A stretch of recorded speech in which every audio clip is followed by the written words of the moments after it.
કેમ છો મિત્રો? પાછા મામાનો છોકરો ધોઈડો આવે છે. વાતું કરવાનો બહુ થોડો એટલે એવું થોડવાનું હવે ને જોખવાનો છે એ વાટું આવે છે. અહીંયા અટાણે તો બધી જોવા ધૂપ દીવાન કરે છે. તો આવાના અહીંયા બાવા સમાધિમાં ધૂપ દીવા કરે છે અને એને જોખવાનો છે. 12 કિલોનો છે થશે લગભગ, બાકી નથી ખબર. અહીંયા બેસી ગયો છે અને બા પાસે અને બા અગરબત્તી કરે છે. હવે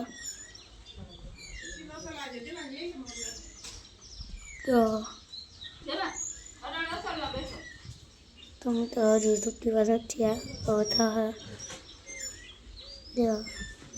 કરે છે આના માણસની સમાધિ છે.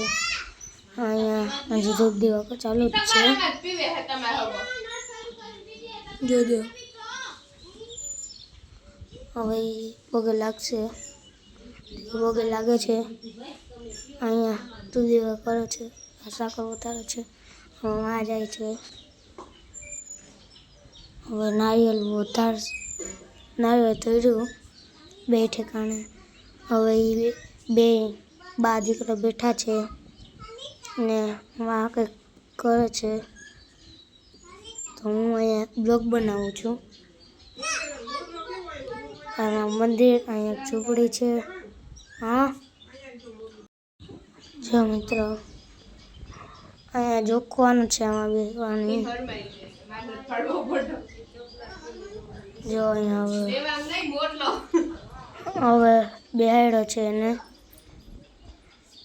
તો હવે જોખશે એને.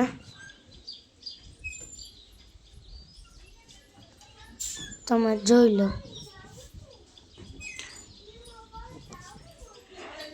જોખશે હવે એની ફૂઈ વધાવે છે એને. એના હાથમાં નારિયેળ છે. તમે જોઈ શકો છો.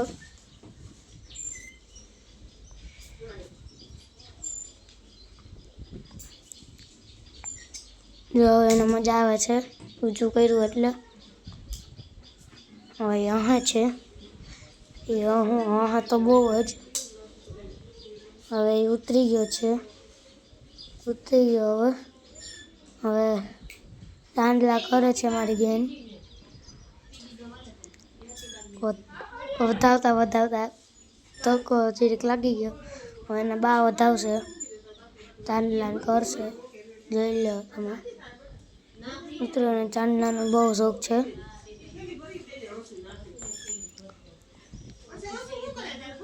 પછી હવે જો હવે એના